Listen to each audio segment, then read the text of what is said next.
नमस्कार मित्रांनो. आज आपण हिस्ट्रीमधला महाराष्ट्राचा आवडता टॉपिक डिस्कस करणार आहे. छत्रपती शिवाजी महाराज, मराठ्यांचा इतिहास. अगोदर आपण पाहू शिवाजी महाराजांशी संबंधित, त्यानंतर पेशवे, त्यानंतर Anglo Maratha war. Complicated topic करून टाकला आहे तुम्ही, बरोबर अभ्यास न करून. एक नंबर परफेक्ट वीर शिवाजी आज आपण कंप्लीट करण्याचा प्रयत्न करू. जास्त गोष्टी न सांगता आपण एक्झाम जे टॉपिक आहे, पण एक गॅरंटी, एक कोणतेही पुस्तक उचला शिवाजी महाराजाबद्दल तुम्हाला एवढी, म्हणजे त्यांची पूर्ण जनरेशन, सर्व जनरेशन आपण यामध्ये कवर केलेले आहे 2 पेजमध्ये फक्त. बाकी गोष्टी तुम्हाला कुठे भेटून द्याल, पण त्यांचे जनरेशन आणि त्याच्यानंतरचे जे आहे त्यांच्याबद्दल व्यवस्थित माहिती कुठे भेटणार नाही. तर आपल्या या 2 पेजमध्ये कवर होऊन जाईल. चला मग पाहू छत्रपती शिवाजी महाराज. आपण एकदम बेसिक माहिती पाहू. शिवाजी महाराजाची पूर्ण कंप्लीट जनरेशन कशी आहे, जेणेकरून आपल्या डोक्यामध्ये एक आयडिया येणं गरजेचं आहे. गॅरंटी देतो तुम्हाला ही माहिती कुठंच भेटणार नाही. तर चला पाहू. एकदम जर बेसिकमधून पाहिलं तर शिवाजी महाराजचं बेसिक एकदम म्हणजे कोण आहे बा यांचा पूर्वज. खूप डीपमध्ये गेले तर एक व्यक्तीचं नाव भेटते मराठ्याच्या इतिहासात, सज्जन सिंग, जे नाही का राजस्थानच्या मेवाडमधून महाराष्ट्रामध्ये आले. सज्जन सिंग मूळ पुरुष या घराण्यातला. आणि सज्जन सिंगच्या घराण्यातलं 5वी जनरेशन होता उग्रसेन. उग्रसेनला 2 मुलं झाले, कर्णसिंग आणि शुभकरण. यातला तुम्हाला शुभकरण लक्षात ठेवायचं आहे, कारण शुभकरणनं भोसले हे आडनाव करणं सुरू केलं. म्हणजे घराणे आहे ना वेगवेगळे, तर शिवाजी महाराजचं जे घराणं आहे ते भोसले घराणं आहे. मराठ्यात वेगवेगळे घराणं येते, त्यापैकी भोसले हे घराणं. या शुभकरणचा नातू होता बालाजी भोसले. आणि या बालाजी भोसल्यांना 2 मुलं झाले, मालोजी आणि विठोजी. मालोजी आणि विठोजी हे दोघेही जण लखुजी जाधवजवळ नोकरी करत होते. लखुजी जाधवजवळ. त्यानंतर मालोजी काही दिवसांनी मलिक अंबरजवळ नोकरी करण्यासाठी गेले.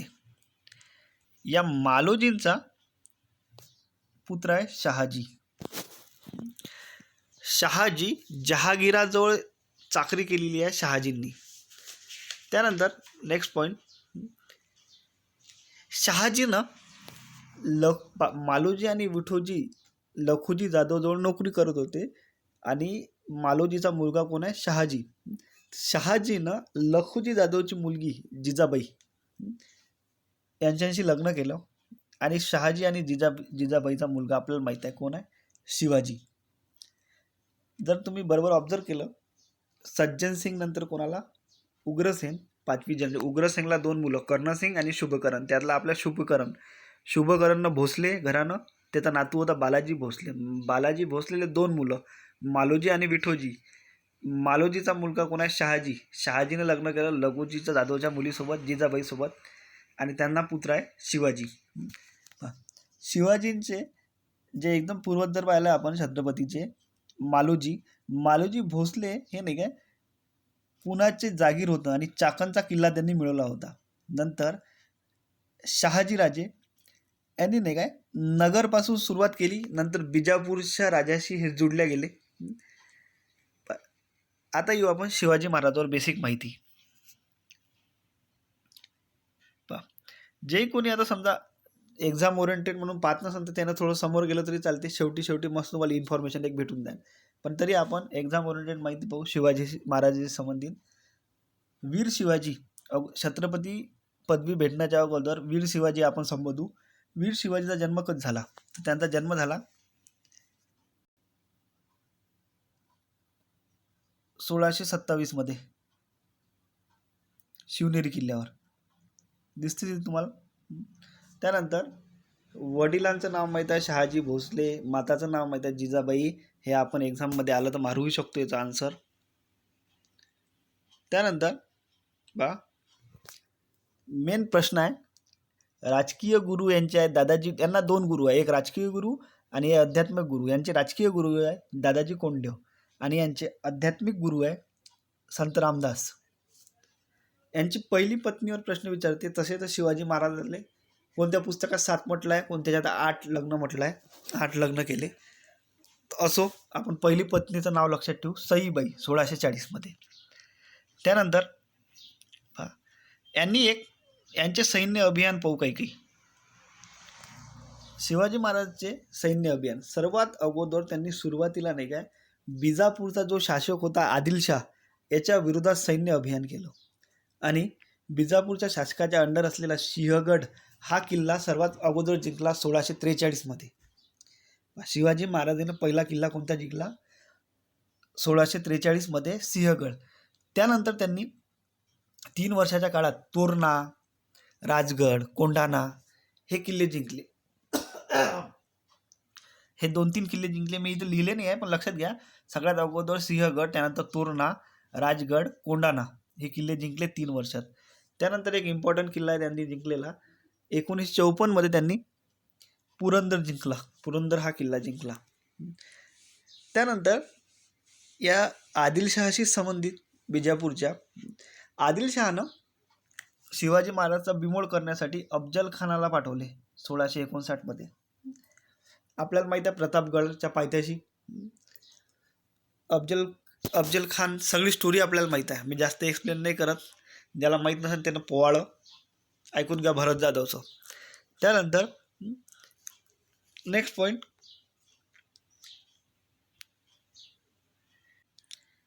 त्यानंतर शिवाजी महाराजांनी इथं लिहिलं नाही आहे, कोकण क्षेत्र जिंकलं. कोकण, कल्याण, भिवंडी हे जे दिसते यावरही आपला अधिकार त्यांनी जमवला. त्यानंतर यांची फाईट झाली. औरंगजेबाला आव्हान केले डायरेक्ट शिवाजी महाराजांनी. 1658 मध्ये मुघल शासक औरंगजेब बनला. सगळ्यात पहिला जो सामना झाला शाहिस्ता खान सोबत 1663 मध्ये. शाहिस्ता खानासोबत महाराजांचा आमनासामना झाला. हे डायरेक्ट औरंगजेबाला चॅलेंज होतं आणि शाहिस्ता खान हा औरंगजेबचा मामा होता आणि शिवाजी महाराजांना त्याची बोटं छाटली. आपल्याला ही स्टोरी माहीत आहे. त्यानंतर त्यांनी पुणा, चाकण, कल्याण जिंकले. आता काय होते, त्यानंतर शिवाजी महाराजचा अजून कॉन्फिडन्स बिल्डअप झाला शाहिस्ता खानाला हरवल्यावर आणि त्यांनी सुरत हे शहर मुख्य होतं. सुरत या शहरावर आक्रमण केलं आणि सुरत शहराची नाही का लूट केली. प्रथम आक्रमण सुरतवर, 2 वेळा आक्रमण केलं शिवाजी महाराजांना सुरतवर. तर पहिलं आक्रमणच महत्त्वाचं आहे. 1664 मध्ये पहिलं आक्रमण केलं. जवळपास असं म्हटलं जाते का 1 करोड रुपये तिथून लुटून आणले. त्यानंतर पण हे स्ट्रॅटेजिकली थोडी जर बघितलं, स्ट्रॅटेजी थोडी इथं डगमगली, कारण डायरेक्ट औरंगजेबाला चॅलेंज होतं आणि औरंगजेबानं मोठ्या फौजेसह शिवाजीचा बिमोड करायसाठी राजा जयसिंगला पाठवलं. 22 जून 1665 रोजी महाराजांना समजून गेलं की जयसिंग सोबत वाद करून फायदा नाही, कारण त्याच्याजवळ भरमसाठ सैन्य होतं. शेवटी शिवाजी महाराज आणि जयसिंगमध्ये, राजा जयसिंगमध्ये तह झाला, पुरंदरचा तह. 22 जून 1665ला पुरंदरचा तह शिवाजी महाराजच्या इतिहासातला महत्त्वाचा तह आहे. जसं प्रतापगडच्या पायथ्याशी शिवाजी महाराजांना अफजल खानना मारलं, हे एक महत्त्वाचं आहे. सुरत लूट महत्त्वाची आहे 1664ची. तसंच 1665चा पुरंदरचा तह महत्त्वाचा आहे. का बरं? कारण नाही काय, 35 पैकी 23 किल्ले महाराजांना इथं गमावे लागले आणि पुत्र संभाजीला औरंगजेबाकडे वेठीस म्हणून ठेवायला लागले. हा एक खतरनाक बाब होती हे. त्यानंतर नेक्स्ट पॉईंट जर पाहिला आपण, 1600 मध्ये एक घटना घडली अजून 1666 मध्ये. ही घटना आपल्याला माहीत आहे. शिवाजी महाराज औरंगजेबाच्या भेटीला गेले तेव्हा त्यांनी शिवाजी महाराजांचा अपमान केला. त्यांना दुसऱ्या लाईनमध्ये उभं केलं, राजाच्या लाईनमध्ये न उभं करता.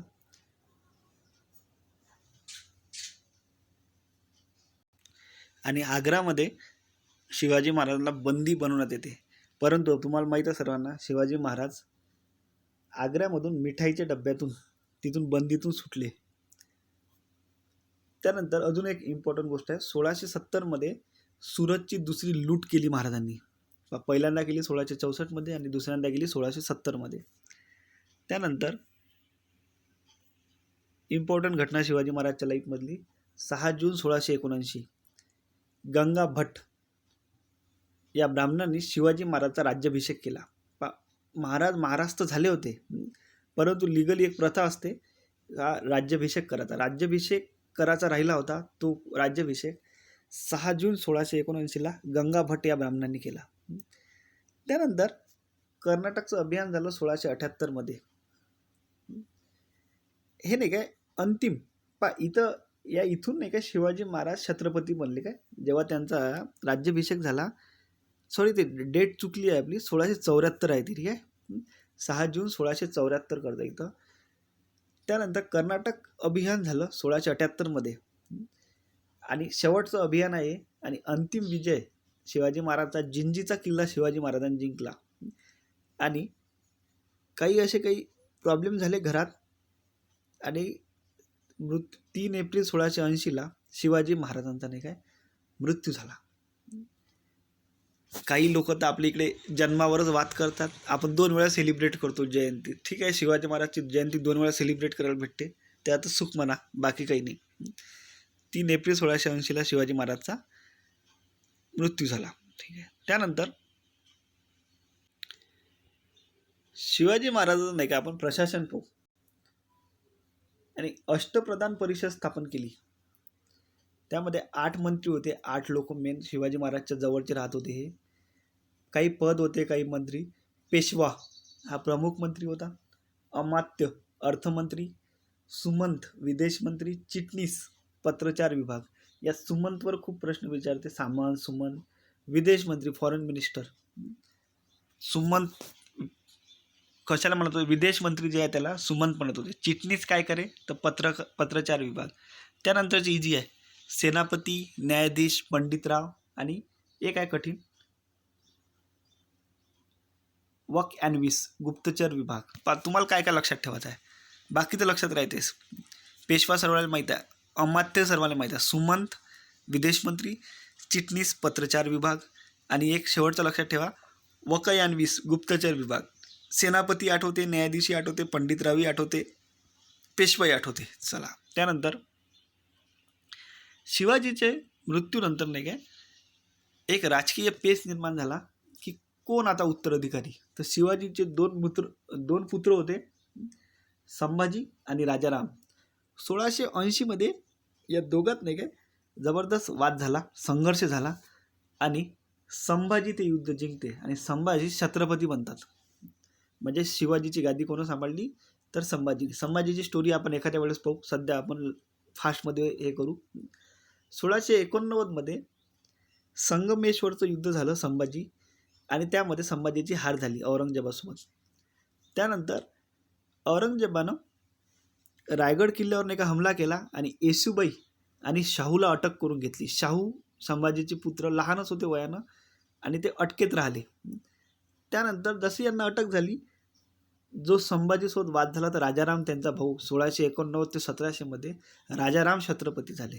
1700 मध्ये राजारामचा मृत्यू होतो, छत्रपती राजारामचा मृत्यू होतो आणि 1700 ते 1707 मध्ये पर्यंत राजाराम यांचा पुत्र शिवाजी 2 हा छत्रपती बनतो आणि त्यांची संरक्षक बनते ताराबाई.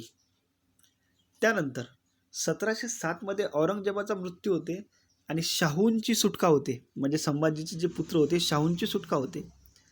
शाहू वापस आल्यावर जो शिवाजी 2 गादीवर होता त्याला हटवून स्वतः गादीवर बसण्याचा प्रयत्न करते. तर ताराबाई आणि शाहू यांच्यात खेळचं युद्ध होते आणि हे युद्ध शाहू जिंकतात. नंतर शाहू छत्रपती बनले, संभाजीचा मुलगा. आणि यांचा संरक्षक कोण होता, बाळाजी विश्वनाथ. ज्याच्यानंतर त्याला पहिलं पेशवा म्हणून आपण ओळखतो, बाळाजी विश्वनाथ.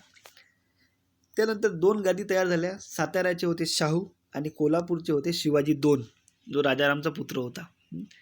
तर पण कोल्हापूरला काही एवढं महत्त्व नव्हतं, मेन गादी साताऱ्याचीच होती. त्यानंतर कोल्हापूरमध्ये नाही काय अजून एक प्रॉब्लेम झाला. कोल्हापूरचा राजा छत्रपती नाही काय संभाजी 2 बनते. आता संभाजी 2 कोण, शिवाजी 2 कोणाचा मुलगा आहे, राजारामचा. राजारामनं 2 लग्न केले, ताराबाई आणि राजसबाई. ताराबाईचा मुलगा आहे शिवाजी 2 आणि राजसबाईचा मुलगा होता संभाजी 2. आता या दोन भावात सावत्र भावात वाद झाला, शिवाजी 2 आणि संभाजी 2. यामध्ये संभाजी 2 युद्ध जिंकते आणि कोल्हापूर त्यांच्याजवळ गेला. त्यानंतर शाहू काय करते, छत्रपती शाहू 1731 मध्ये वारणाचा तह करते संभाजी 2 सोबत. 1749 मध्ये शाहूचा मृत्यू होते, छत्रपती शाहूंचा मृत्यू होते आणि गादीवर बसते शिवाजी 2चा पुत्र राजाराम 2 छत्रपती बनतो, राजाराम 2. त्यानंतर 1750 मध्ये संगोलचा तह झाला बाळाजी विश्वनाथ आणि राजाराम 2च्या मधात आणि वास्तविक सत्ता चालली गेली पेशव्यांजवळ. ठीक आहे, इथून पेशवे स्टार्ट होईल पूर्ण. तर पाहू आपण एक वेळ रिव्हिजन मारू उत्तराधिकाऱ्याची शिवाजींचे. सगळ्यात अगोदर नाव येते संभाजी आणि राजाराम. या दोघात युद्ध होऊन कोण झालं, संभाजी. नंतर आले राजाराम छत्रपती बनले. राजारामच्या मृत्यूनंतर त्यांचा पुत्र शिवाजी 2 बनला. त्यानंतर खेडच्या युद्धानंतर शाहू छत्रपती बनले. त्यानंतर संभाजी 2 आणि शाहूमध्ये करार झाला. शाहूच्या मृत्यूनंतर शिवाजी 2चा मुलगा राजाराम द्वितीय छत्रपती बनला आणि त्याच्यानंतर तह होते आणि वास्तविक सत्ता कोणाजवळ जाते, पेशव्याजवळ. इथून मराठ्यांची सत्ता संपली, पेशव्यांजवळ गेली. Thank you very much.